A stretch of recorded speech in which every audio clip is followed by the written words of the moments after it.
Hello students, welcome back. हम यहाँ पर अपना नया चैप्टर शुरू करने जा रहे हैं। अब कहाँ दूसरे के दुख में दुखी होने वाले। इस चैप्टर का जो शीर्षक है उसको समझने से पहले इसके जो लेखक हैं उनके बारे में समझते हैं। उनके लेखक हैं हमारे निदा फाजली जी। निदा फाजली बहुत ही मशहूर शायर रहे हैं। इनकी शायरियाँ बहुत मशहूर हुई। ये अपने शेर व शायरी की वजह से बहुत से मुशायरों पर शामिल होते थे और उनमें पार्ट लेते थे। इनकी शायरियाँ एकदम वास्तविकता यानी जीवन की वास्तविकता से रिलेटेड उन पर तंज किए जाते थे, इसलिए ये ज़्यादा प्रभावशाली शायर रहे। तो यहाँ पर इन्होंने जो चैप्टर लिखा है कुछ ऐसे ही तंज आज के माहौल पर किए गए हैं। जैसे हम यहाँ दे रहे हैं, अब कहाँ दूसरे के दुख में दुखी होने वाले। कहने का यहाँ मतलब है, पहले का समय था कि लोग किसी और, कोई ज़रूरी नहीं हमारा पहचान का, कोई और भी तकलीफ़ हो, जीव जंतु हो, किसी को भी तकलीफ़, तो उनकी मदद के लिए जाते थे। मगर लोगों के अंदर आज ये फीलिंग मर चुकी है। अपने मतलब हम अपने तक सीमित, इतने सेल्फिश हो चुके हैं कि परिवार के दूर के लोगों तक को हम आज जानते नहीं। हम आजकल सिर्फ अपने काम के लिए तत्पर रह गए हैं। काम करना है, खाना है, पीना है, सो जाना है, बस। परिवार क्या होता है, सुख क्या होते हैं, इन सब चीज़ों से हम बहुत हद तक दूर हो चुके। एक तरीके से कहने तो हम काम के लिए रोबोट बन चुके हैं। तो हम यहाँ पर जो पार्ट शुरू करने जा रहे हैं हमारा, दूसरे के दुख, आज कहाँ दूसरे के दुख में दुखी होने वाले। तो सबसे पहले तो हम कुछ महान लोगों के बारे में समझेंगे, फिर हम वर्तमान स्थिति में आएंगे। तो शुरू करेंगे अपनी अपनी कहानी कहाँ से, जहाँ पर निदा फाजली जी हमको कुछ पुराने लोगों के बारे में बताते हैं कि किस तरीके से वो जीव जंतुओं तक का ख्याल रखते थे, जहाँ आज हम लोग अपनों तक का ख्याल नहीं रखते। शुरू करते हैं ये कहानी। हम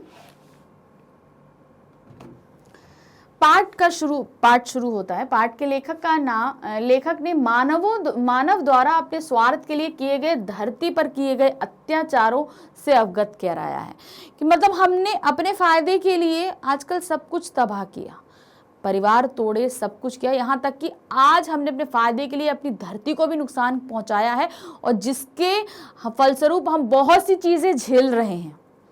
जैसे प्रेजेंट टाइम में अभी हमने कोरोना झेला और अभी भी झेल रहे हैं।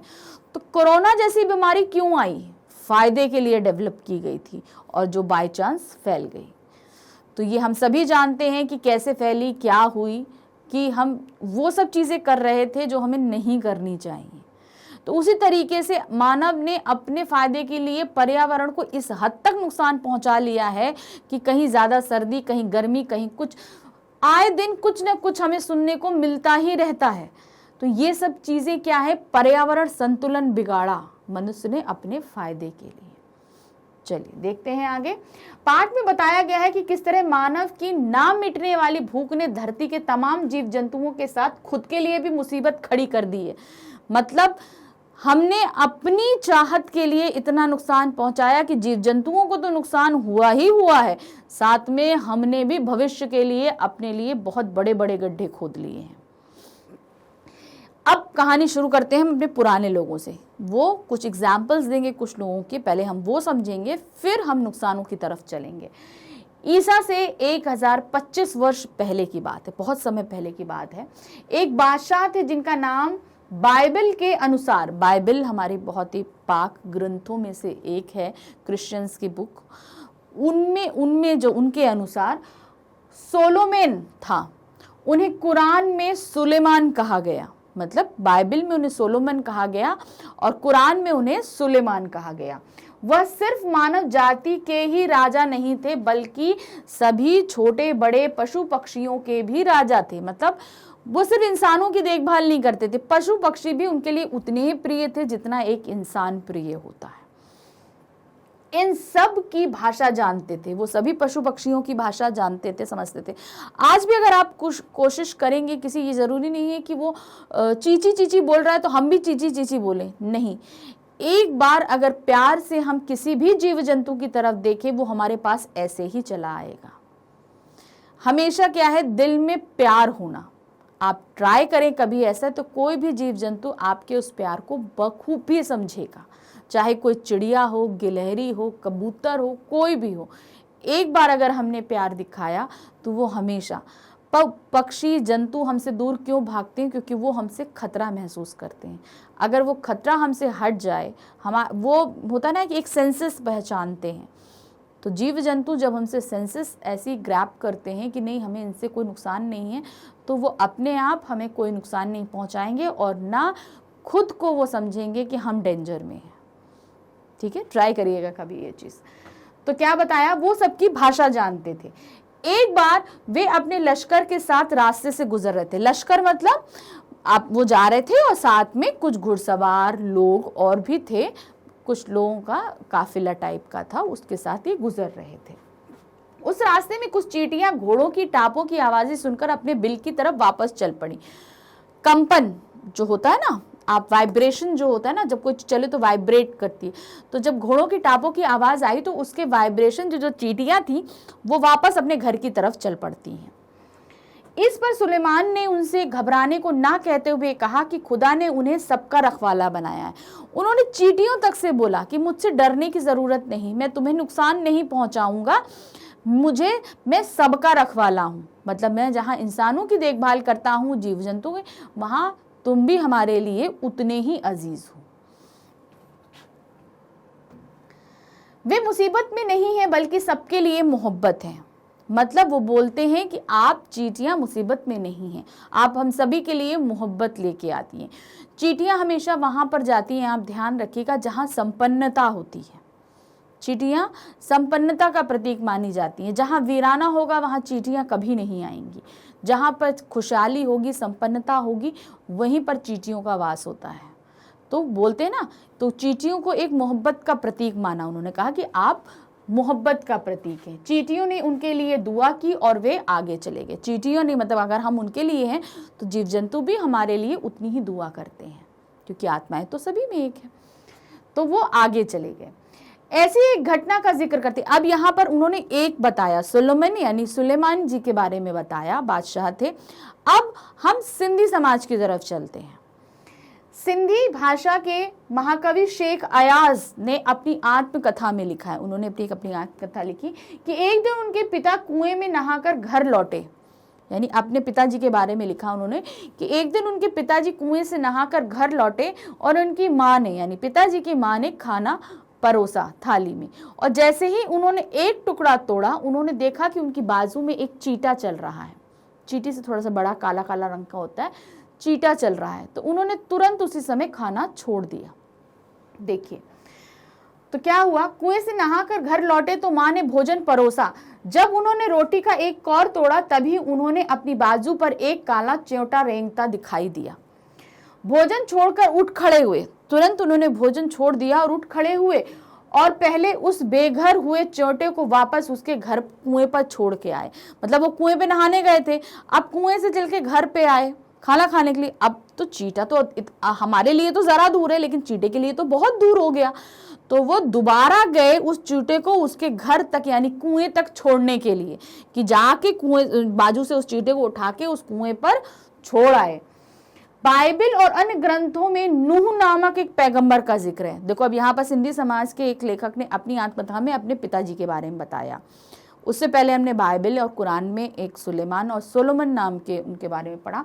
अब हम कहाँ पढ़ने जा रहे हैं, आपको बाइबल और अन्य ग्रंथों में नूह नाम के एक पैगंबर के बारे में बताया। पैगंबर यानी फरिश्ते, जिन्हें हम एंजल्स बोलते हैं, तो का जिक्र मिलता है, जिनका असली नाम लश्कर था। उनका असली नाम क्या था? लश्कर।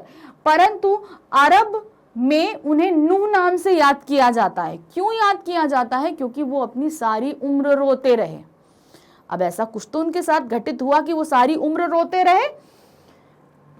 क्यों रोए? अब हम जानते हैं ये चीज। एक बार इनके सामने एक घायल कुत्ता गुजरा। किनके सामने? नूह के सामने। नूह के सामने एक घायल कुत्ता गुजरा। चूंकि इस्लाम में कुत्ते को गंदा माना जाता है, इसलिए इन्होंने उसे गंदे कुत्ते दूर हो जाओ कहा। उस कुत्ते से क्या बोला? ए गंदे कुत्ते दूर हो जाओ। कुत्ते ने उसे धुतकार को सुनकर जवाब दिया। उसने ऐसे करके धुतकारा तो कुत्ते ने जवाब दिया। क्या जवाब दिया? कि ना मैं अपनी मर्जी से कुत्ता हूं, यानी कि मैं अपनी मर्जी से कुत्ता नहीं बना हूं, और ना तू अपनी पसंद से इंसान हो, यानी कि तुम भी अपनी पसंद से इंसान नहीं बने हो। हमको इस रूप में भेजने वाले ईश्वर हैं, हम अपनी पसंद से इस शरीर में नहीं आए हैं। किसने हमको भेजा है? ईश्वर ने भेजा है। ईश्वर ने कुछ सोच समझ के हमको इसमें भेजा है, इसलिए हमें वैसे ही कृत्य करने चाहिए जिस योनि में हमको ईश्वर ने भेजा है। तो वही चीज उन्होंने बोला कि ना मैं अपनी मर्जी से कुत्ता हूं और ना तुम अपनी पसंद से इंसान हो। बनाने वाले ने सबको एक ही बनाया है, यानी कि ईश्वर ने सबको एक ही जैसा बनाया है। इन बातों को सुनकर वे दुखी हो गए और सारी उम्र रोते रहे, यानी हमेशा वो रोते ही रहे। इसी तरह दिखाया महाभारत में भी, आप लोगों ने पढ़ा होगा कि युधिष्ठिर के अंतिम समय तक एक कुत्ता उनके साथ था, यानी कुत्ता सबसे वफादार माना जाता है। ये दिया महाभारत में भी एक कुत्ते ने युधिष्ठिर का साथ अंत तक दिया था। भले ही इस संसार की रचना में अलग अलग कहानियां हों, हमने बहुत सी कहानियां सुनी होंगी। जैसे हमने अपनी हम पर्सनल बताएं तो कुछ टाइम पहले हमने एक कहानी देखी थी गूगल पे कि एक शेर ने एक उसके हिरन के बच्चे को पाला था। उसकी माँ का उसने शिकार कर लिया था और हुआ क्या कि वो बच्चा तुरंत पैदा हुआ था, तो वो बहुत कमज़ोर था। तो उसको खाने की बजाय शेरनी ने उसकी देखभाल करी और जब तक वो बच्चा जीवित रहा उस शेरनी ने कुछ भी नहीं खाया। ये मैंने पर्सनली गूगल पे आप चैनल्स पे देखा, मैंने वो चीज़, मैं वाकई दंग रह गई कि उसका भोजन था, शेरनी का भोजन था वो एकदम निरीह बच्चा जो तुरंत पैदा हुआ था। हमेशा उसके साथ साथ वो बच्चा रहता, बहुत प्रोटेक्टिव फील करता। अब चूंकि उसकी माँ नहीं थी, उसको दूध पिलाने वाला कोई नहीं था, वो कुछ खाता नहीं, तो वो कुछ समय तक ही जीवित रहा। लेकिन जितने दिन तक वो जीवित रहा उस शेरनी के साथ, उस शेरनी ने कुछ भी नहीं खाया। तो ये एक जानवरों की प्रवृत्ति भी दिखाई जा रही है। हम इंसानों को भी ऐसा ही होना है कि जब एक जानवर ऐसा हो सकता है तो हम क्यों नहीं दया भाव रख सकते। तो वही सब चीज़ें आपको इस पाठ में बताई जा रही हैं। तो क्या दिया, भले ही संसार की रचना की अलग अलग कहानियां हों, परंतु इतना तय है कि धरती किसी एक की नहीं है। यानी कि ये सोचा जाए कि धरती हम सिर्फ इंसानों की है तो ये गलत है। इस पर जीव जंतु पक्षियों सबका उतना ही हक है जितना हमारा हक है, क्योंकि ईश्वर ने उन सभी को इस धरती पर हमारे साथ भेजा है। कल्पना कीजिए अगर ये सारी चीजें ना हो तो क्या हम जीवित रह पाएंगे? हम कभी जीवित नहीं रह सकते। अगर जीव जंतु पक्षी नहीं होंगे तो हमारा एटमॉस्फेयर नहीं होगा और हम जीवित नहीं रह पाएंगे। इसलिए इस धरती पर सिर्फ हम इंसानों का ही नहीं, पशु पक्षियों जानवरों का भी उतना ही हक है जितना हमारा। तो यहीं पर उन्होंने बताया धरती किसी एक की नहीं है, सभी जीव जंतु पशु नदी पहाड़ सबका इस पर समान अधिकार है, क्योंकि वो सभी ईश्वर द्वारा बनाए गए हैं। मानव इस बात को नहीं समझता, हम इस बात को नहीं समझते और ये हम हर जगह साबित करते हैं, हम इंसान, कि सिर्फ हम और हम इस धरती पे प्रभुत्व रखते हैं। पहले उसने संसार जैसे परिवार को तोड़ा, फिर खुद टुकड़ों में बंटकर एक दूसरे से दूर हो चुका है। इस बात को हम आगे समझते हैं। पहले उसने संसार को तोड़ा, मतलब कंट्रीज में बांट दिया हमने, अलग अलग आपके कॉन्टिनेंट्स हो गए, कंट्रीज हो गई। तो अब क्या है, वो खुद अपने आप को भी बांट चुका है। कैसे बांट चुका है? पहले लोग मिलजुल कर बड़ी दालानों और घरों के नीचे रहते थे। यहाँ बात हो रही है जॉइंट फैमिलीज की, जहाँ पर दादा दादी परिवार, चाचा चाची, वो सब एक साथ मिलके बहुत बड़ा पूरा परिवार रहता था। मगर अब क्या है, छोटे छोटे डिब्बे जैसे घरों में हम समेट गए हैं। हम क्या हो गई है, सिंगल फैमिली। जॉइंट फैमिलीज तो कहीं गायब ही हो गई, अब क्या आ गई हैं, सिंगल फैमिलीज आ गई हैं। छोटे छोटे घरों में हम लोग रहते हैं, बड़े बड़े घरों में रहने वाले। जब बड़ा परिवार है तो भाई बड़ा घर चाहिए, लेकिन अब क्या है, हम सिंगल फैमिलीज आ गए हैं तो छोटे छोटे घरों में रहने लगे। बढ़ती हुई आबादी के कारण समंदर को पीछे सरकाना पड़ रहा है। लोग है ना आइलैंड्स बना रहे हैं। दुबई में जैसे हम लोग देखा गया, हर जगह देखा गया कि आइलैंड्स को, मतलब जमीन को बढ़ाया जा रहा है लोगों के रहने के लिए। क्यों? क्योंकि धरती पे जगह कम पड़ रही है, तो समुद्र को धकेल कर वहां पर नए द्वीपों का निर्माण किया जा रहा है ताकि वहां पर लोग रह सके। पेड़ों को रास्ते से हटाना पड़ रहा है। क्यों? क्योंकि वहां पर हम नया कंस्ट्रक्शन शुरू करना चाहते हैं। जंगल कितनी हद तक कम हो चुके हैं, आए दिन हम न्यूज़पेपर और न्यूज में पढ़ते रहते हैं कि जंगल किस हद तक कम होते जा रहे हैं। जिस कारण फैले प्रदूषण ने पक्षियों को भगाना शुरू कर दिया है। अब क्या है, पेड़ पौधे जो हैं वो पोल्यूशन को एब्जॉर्व करते हैं। जितनी आबादी बढ़ेगी पोल्यूशन बढ़ेगा, पेड़ पौधे नहीं हैं तो पोल्यूशन बढ़ रहा है। उसके कारण पक्षी जो हैं वो छोड़कर भाग रहे हैं, हमारे पास से दूर जा रहे हैं। फिर नेचर की भी अपनी सहन शक्ति होती है, जाहिर सी बात है नेचर की भी अपनी, हर किसी की सहन शक्ति होती है, नेचर की भी सहन शक्ति होती है। एक आबादी प्रदूषण किसी हद तक वो सहन कर सकता है, और जब नहीं सहन कर पाता तो क्या होता है, इसके गुस्से का नमूना हम सब कई बार देख चुके हैं। अत्यधिक गर्मी, जलजले मतलब भूकंप, सैलाब, जो सुनामी आती हैं आदि के रूप में हम देख चुके हैं। ये सारी चीजें क्यों हो रही हैं? क्यों? क्योंकि पोल्यूशन बढ़ रहा है। पोल्यूशन क्यों बढ़ रहा है? पॉपुलेशन के कारण बढ़ रहा है। तो ये सारी चीजें एक सबसे कनेक्टेड हैं। तो हम यहाँ पर देख रहे हैं किस तरीके से हम प्रकृति को नुकसान पहुंचा रहे हैं। लेखक की माँ कहती थी कि शाम ढलने पर पेड़ के पत्ते मत तोड़ो। हमसे भी आजकल हम लोग पेरेंट्स बोलते हैं कि शाम के समय पेड़ों को मत छेड़ो। क्यों? क्योंकि पेड़ सो रहे हैं, आराम कर रहे हैं, और ये बात सही है। हमेशा दिन ढलने के बाद हमें कभी भी जीव जंतु पक्षियों को परेशान नहीं करना चाहिए, क्योंकि उनका दिन कब शुरू होता है? जब सूरज उगता है। सूरज की पहली किरण के साथ उनका दिन शुरू होता है, और जैसे ही सूरज डूब जाता है उनके लिए रात हो जाती है। तो रात के समय हमें कभी भी जीव जंतुओं और पेड़ों को नहीं छूना चाहिए। जैसे हमारे बुजुर्ग कहते आए हैं वो एकदम सही है, और हमें इन सब चीज़ों को मानना चाहिए। वे रोएंगे, मत तोड़ो कि वो रोएंगे। अब जैसे हम सो रहे हैं और हमको कोई आके चुटकी काट दे कस के, या एकदम झकझोर के उठा दे, तो क्या होगा? हम रोने लगेंगे ना। या एकदम से कोई उंगली मरोड़ दे तो हमें तकलीफ होगी, हम रोएंगे ना। तो वही कंडीशंस पेड़ों के साथ भी होती है, उन्हें भी उतनी ही तकलीफ होगी जितनी हमें होगी।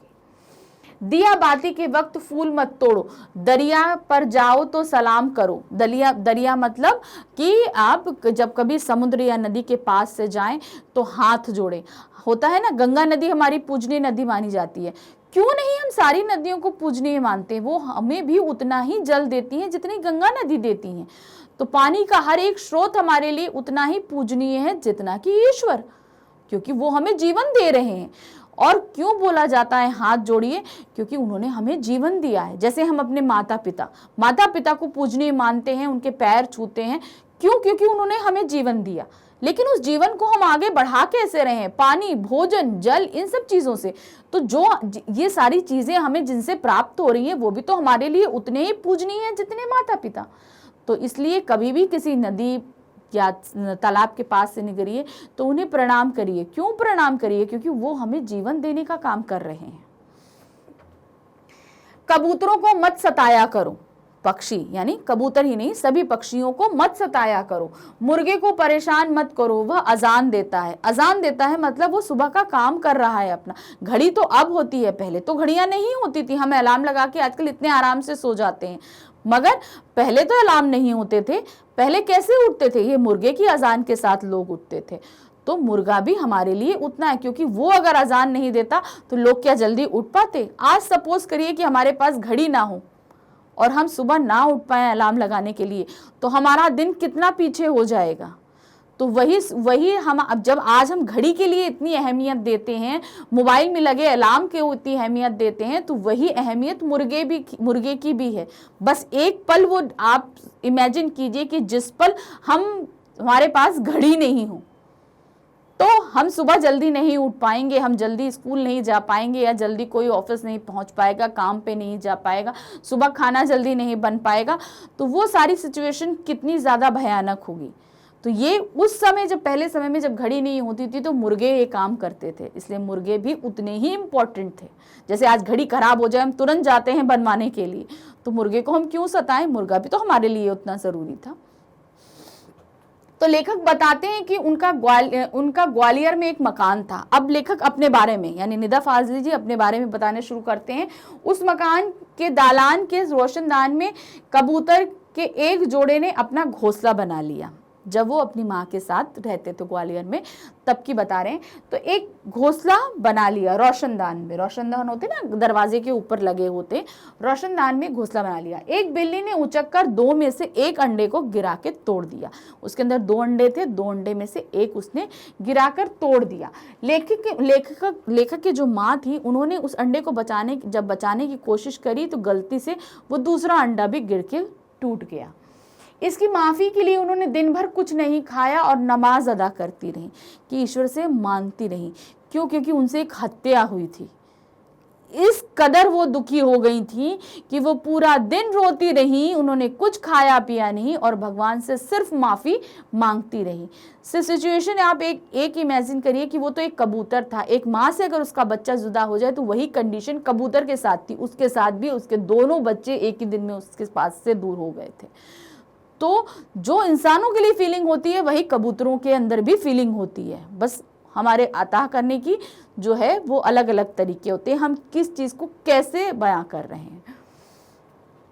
अब उन्होंने बताया कि नमाज, अब उन्होंने लेखक ने एक बार, अब लेखक के साथ भी कुछ ऐसा हुआ, उन्होंने बताया कि किस तरीके से हमने इन सब चीजों की तरफ ध्यान नहीं दिया। अब लेखक मुंबई के वर्सोवा में रहते हैं, मुंबई अब मेट्रोपॉलिटन सिटी।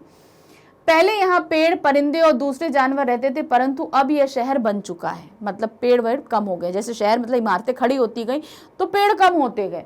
दूसरे पशु पक्षी इसे छोड़कर जा चुके हैं, जो नहीं गए वे इधर उधर डेरा डाले। मतलब बहुत से पशु पक्षी तो चले गए, लेकिन जो छोटे बच्चे हैं वो इधर उधर कहीं डेरा डाल लेते हैं, घरों की छतों पे, बालकनियों पे घोंसला बना लेते हैं। लेखक के फ्लैट में भी 2 कबूतरों ने एक मचान पर एक घोंसला बनाया। बच्चे अभी छोटे थे, खिलाने पिलाने की जिम्मेदारी बड़े कबूतरों पर थी। वे दिन भर आते जाते रहते। लेखक और उनकी पत्नी को इससे परेशानी होती, इसलिए उन्होंने जाली लगाकर उन्हें बाहर कर दिया। यानी कि बहुत आ जा रहे थे तो उन्होंने क्या किया, जाली लगाकर उनको बाहर कर दिया। अब दोनों कबूतर खिड़की के बाहर बैठे उदास रहते हैं, परंतु अब न सुलेमान है और न लेखक की माँ है जिन्हें इनकी फिक्र होती। कहने का मतलब था कि अब उनको सिर्फ उस कबूतर की फड़फड़ाहट से दिक्कत हो रही थी, तो उन्होंने कबूतर को उनके बच्चों से दूर कर दिया, खिलाने पिलाने से दूर कर दिया। तो वो बताते हैं कि हमने इतनी निर्दयता करी, मेरी माँ होती तो शायद मुझे नहीं करने देती। एक अंडा टूटने पर उन्होंने इतना कुछ सहा था, मैंने तो यहाँ जीते जाते बच्चों को उनकी माँ बाप से अलग कर दिया। ना वो सुलेमान हैं जिन्होंने चींटियों तक की फिक्र करी थी, और मैंने तो यहाँ बच्चों तक, छोटे छोटे दुधमुहे बच्चों तक की फिक्र नहीं करी। यहाँ पर वो अपने बारे में भी बता रहे हैं कि मैं भी कितना निर्दयी रहा। तो इस तरीके से यहाँ पर हमने आपको पार्ट खत्म किया। यहाँ पर इस पार्ट में आपको अपनी जिंदगी से रिलेटेड भी बहुत कुछ सीखने को मिलेगा, और सीखिए उनको और अप्लाई करिए। जिंदगी वाकई में बहुत खूबसूरत है, उसे अपने लिए अगर अच्छा बनाइए तो दूसरों के लिए भी अच्छा बनाइए। पशु पक्षी उतने ही ज़रूरी है हमारे एनवायरनमेंट के लिए जितना ये पानी, नदी, पहाड़ सब कुछ ज़रूरी है। इसलिए इस चैप्टर को बहुत सीरियसली लीजिए। आई होप ये समझ में आया होगा। इसमें जो आपके जितने भी वाक्य बताई गई हैं, घटनाएं बताई गई हैं, उनको समझिए। Thank you, bye bye.